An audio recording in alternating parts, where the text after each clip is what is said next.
అందరికీ. ఈరోజు బెల్లం దోసలు చేస్తున్నాను. అంటే గోధుమ పిండితోటి. అలాగే మామూలుగా మనం చట్నీ వేసుకొని తింటాం కదా! గోధుమ దోసలు. అలా కూడా చేస్తున్నాను అనమాట. ఫస్టు బెల్లం దోసలు కాకుండా మామూలు దోసలకి పిండి కలుపుతున్నాను. కప్ గోధుమ పిండి వేసానండి. 2 కప్పుల గోధుమ పిండి. 1 కప్పు బియ్యం పిండి వేస్తున్నానండి. పొడి బియ్యం పిండి అనమాట ఇది. అరకప్పు కంటే తక్కువ అనమాట శనగపిండి. ఈ పిండికి సరిపడా ఉప్పు. ఇందులో వాటర్ వేసి కలుపుతున్నాను. ఉప్పు కూడా వేసేసానండి. ఇలాగా దోసపిండి కలుపుకుంటాం కదా, ఆ విధంగా కలుపుతున్నాను.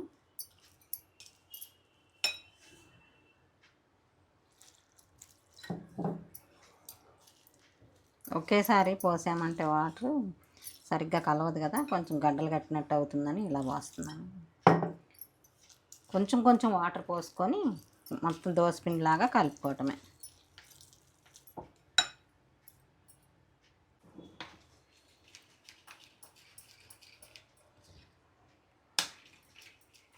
ఇదైతే పిండి రెడీ అయిపోయిందండి. ఇది మూత పెట్టేసి ఒక పక్కన పెట్టేస్తాను. తర్వాత ఈ బెల్లం దోసలకి పిండి కలుపుతాను. కప్పు గోధుమ పిండి వేస్తున్నానండి, తీపి దోసలకు అన్నమాట. అలాగే సమానంగా వేసుకోవచ్చు బెల్లము. మీకు కావాలంటే తీపి తక్కువ ఎక్కువ చేసుకోవచ్చు. మరీ సమానంగా వేయట్లేదు, కొంచెం తక్కువే ఉందన్నమాట. మీరు తీపిని బట్టి వేసుకోండి. ఇంకా ఇందులో చిటికెడంతా ఉప్పు అండి, అంతే. ఒక చిటికెడు వేసుకోవాలి. ఇది తీపి దోశలు కదా, అందుకని చిటికెడు ఉరికే అలా, అంతే, టేస్ట్ కోసం. ఇంక ఇలా కలిపేసుకోవటమే. వాటర్ వేసి కలిపేస్తాను. ఇది కూడా బెల్లం కరగాలి కదా, కొంచెం టైం పట్టిద్ది.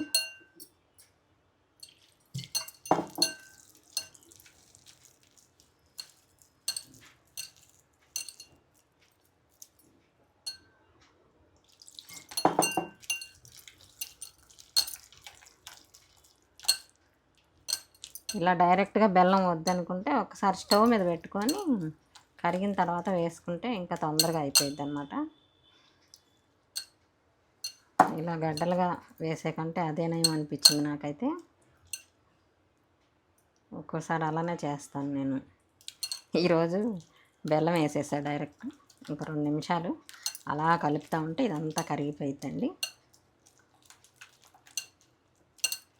మొత్తం కలిపిన తర్వాత చూపిస్తాను.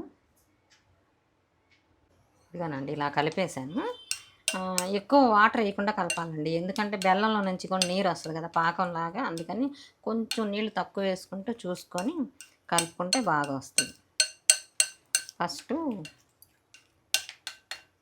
పెనం పెట్టేశాను. పెనం వేడవుతుందన్నమాట.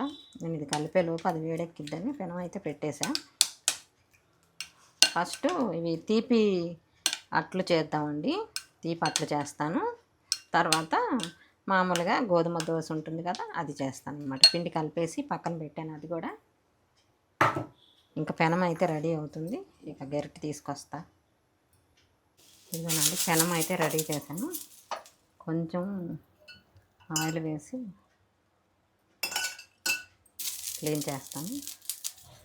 స్టవ్ మార్చానండి. పాత స్టవ్ స్టీల్ స్టవ్ ఉంది కదా, అది పెట్టుకున్నాను అనమాట. ఈ మధ్య స్టవ్లు పేలుతున్నాయి కదా, అందులోనూ మాకు వర్క్ ఎక్కువ ఉంటుందని నేను తీసేసాను అనమాట. కొత్త స్టవ్ తీసుకోవాలండి, స్టీల్ది తీసుకుంటాను ఈసారి.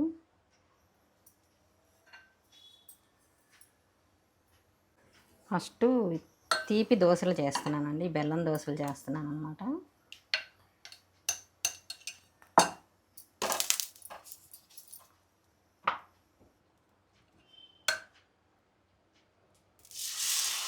ఇవి తొందరగా కలర్ వచ్చేస్తాయండి.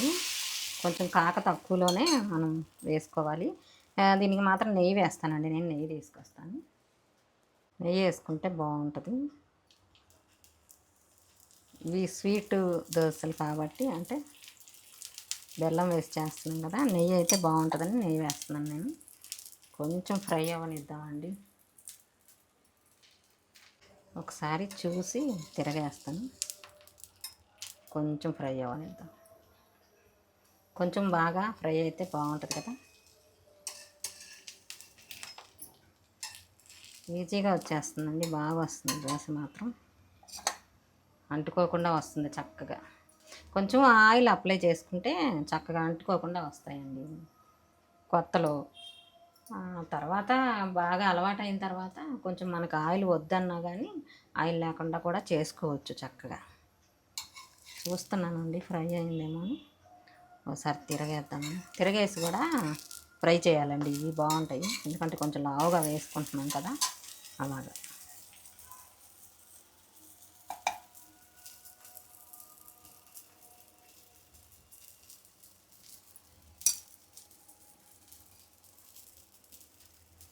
మరి హై పెట్టకుండా స్టవ్ కొంచెం తగ్గిస్తున్నాను. మరి పెద్ద ఎందుకు లేని అలా చేయలేదండి, కొంచెం చిన్నగా చేస్తున్నాను, బాగుంటాయని. మరీ పెద్దవి చేయట్లా, కొంచెం చిన్నగా చేస్తున్నాను.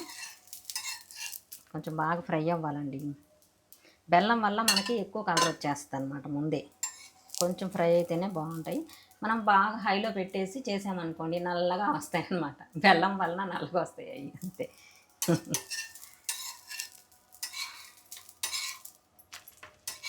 ఫ్రై అయింది, చక్కగా అయింది, తీసేస్తాం. నెయ్యి వేస్తే చక్కటి మంచి స్మెల్ వస్తుందన్నమాట. తీసి పక్కన పెడతాను, మళ్ళీ ఇంకొకటి చేద్దాం. ఇలా తుడిచేసి, అది వైట్ క్లాతేనండి, అలా తుడుస్తూ ఉంటే ఆయిల్ ఉంటుంది కదా, అందుకే నల్లగా అవుతుందన్నమాట ఆ కర్రకు కట్టిన క్లాత్. మీరు అనుకుంటారు కదా మళ్ళీ నల్లగా ఉందేంటి ఆ క్లాత్ అలా కట్టుకొని వేస్తున్నారు అని అంటారు. ఆయిల్లో పెడతాం కదండి, అందుకే అలా అవుతుందన్నమాట. ఆ కర్ర మళ్ళీ నేను జాగ్రత్తగా ఎక్కడన్నా దాచిపెడతాను అనమాట, ఏమన్నా దుమ్ము విమ్ము పడకుండా దాచిపెడతాను. ఒక్కోసారి కడిగేస్తాను ఆ కర్రని, అలా చేస్తాను అన్నమాట. కొంచెం ఫ్రై అవనిద్దామండి. ఇది కూడా కొంచెం ఫ్రై అయిన తర్వాత తీస్తాను. ఫ్రై అవుతుందన్నమాట బాగా. మరి తొందరగా తీసేసామనుకోండి, చెప్పే కదా బెల్లం వల్ల మనకి కలర్ వచ్చింది కానీ లోపల ఫ్రై అవ్వదు అనమాట. అందుకని ఎక్కువసేపు చూసుకొని కొంచెం చేసుకోవాలి. ఇలా ఫ్రై అయిన తర్వాత ఇది కూడా తిరగేస్తున్నాను.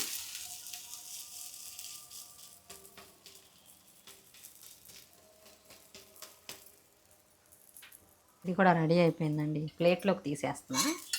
ప్లేట్లో పెట్టేద్దాం. ఇంకొకటి అవుతుందండి, అది కూడా చేస్తాను. 3 వస్తున్నాయి అన్నమాట, చిన్న కప్పుతో కలిపాను, ఎక్కువ కలపలేదు.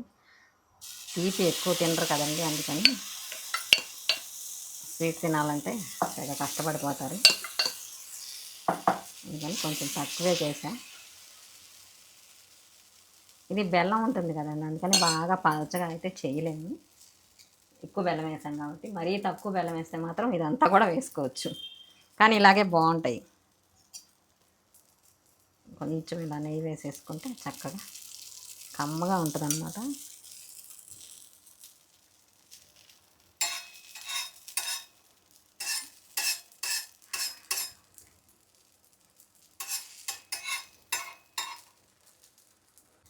ఇది కూడా రెడీ అయిపోయిందండి, ప్లేట్లోకి తీసేస్తాం, పక్కన పెట్టేద్దాం. ఇప్పుడు మామూలు గోధుమ దోశలు చేద్దాము. తుడిచేసా, కొంచెం ఇందులో తినే సోడా వేయాలండి, తీసుకొస్తాను. తినే సోడా ఏంటంటే మనం వేసుకునే ముందు వేస్తున్నాను అనమాట. కొంచెం వేసుకుంటే బాగుంటుంది, ఇన్స్టెంట్గా చేస్తున్నాం కదా, ఎక్కువసేపు నానలేదు కాబట్టి అందుకని వేసాను.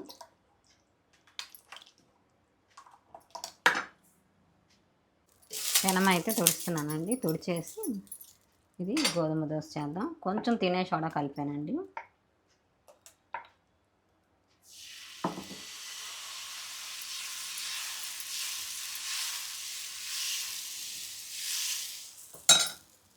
ఇంకా పిండి నానితే కూడా ఇంకా బాగా తిరిగిద్ది అనమాట. ఇదంతా తిరిగిద్ది. ఇప్పుడు కూడా అంటే ఎక్కువ పిండి వేయలేదు, అందుకని నేను కొంచెం చిన్నది వేసానులేండి. దీంట్లో అయితే ఆయిల్ వేస్తానండి.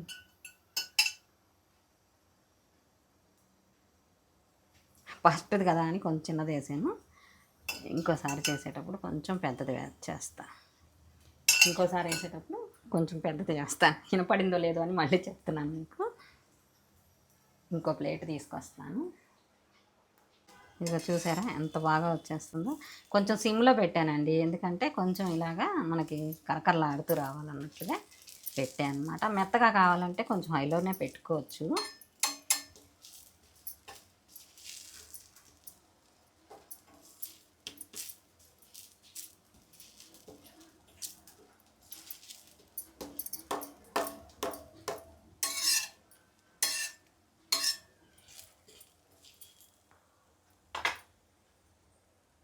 పెనము ఇలా అడ్జస్ట్మెంట్ చేసుకోవాలండి, ఎందుకంటే మన ఇంట్లో స్టవ్లు కదండి, ఎక్కువ మంట రాదనమాట, చిన్నవి వస్తాయి.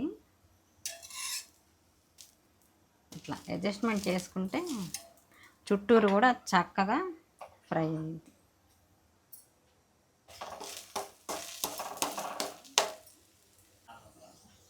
ఇదిగోనండి, ఇదైతే తీస్తున్నాను. ఇంకా కొంచెం కరకరలాడుతా కావాలన్నాం కాబట్టి ఇలా ఉంచాను, ఎక్కువసేపు ఉంచా.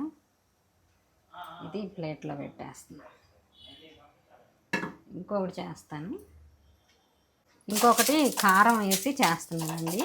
కారం దోశ చేద్దాము, బాగుంటుంది.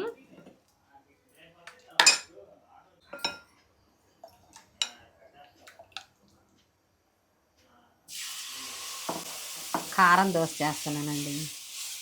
ఇంకోటి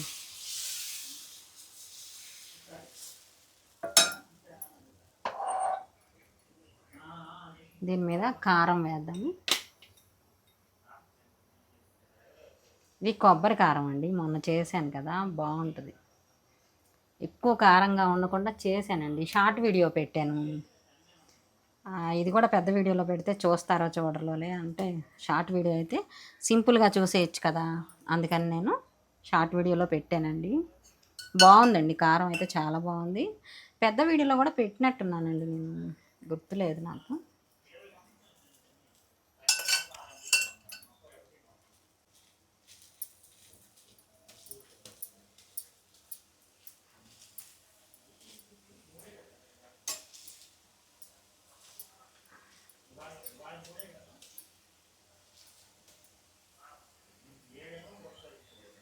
మంచిగా ఫ్రై అయిందో లేదో చూస్తున్నానండి,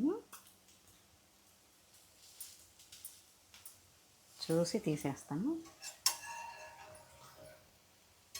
మీరు ఆయిల్ తక్కువ వేసుకోండి, నేను ఈ వీడియో కోసం ఇలా వేసాను, కానీ ఇంత ఆయిల్ తినకూడదు కదా. తీసేసా, ఇదిగోండి చక్కగా వచ్చాయన్నమాట. ఇది కూడా ప్లేట్లో పెడుతున్నాను. ఇదిగోనండి, స్టవ్ ఆపేస్తున్నా. పిండి అయితే పక్కన పెట్టేస్తున్నానండి, ఇంకా మూత పెట్టి పక్కన పెట్టేద్దాం. ఇదిగోనండి, ఇవి తీపి దోశలు అన్నమాట. ఇవి బెల్లం వేసి చేసాం కదండి, అవి అన్నమాట. ఇవి పల్లి చట్నీ, కొబ్బరి చట్నీ ఏదైనా నంచుకొని చక్కగా తినేయచ్చు, బాగుంటాయండి. అప్పటికప్పుడు కూడా చేసుకోవచ్చండి ఇవి. ఒకరోజు ట్రై చేయండి ఇలా కూడా. మీ అందరికీ తెలిసే ఉంటుందిలే, కానీ కొందరు తెలియని వాళ్ళు తెలుసుకుంటారని నేను ఇలాగా చేసి వీడియో పెడుతున్నానండి. బాయ్ అండి, ఉంటానండి. ఇంకో మంచి వీడియోతో మళ్ళీ కలుద్దామండి.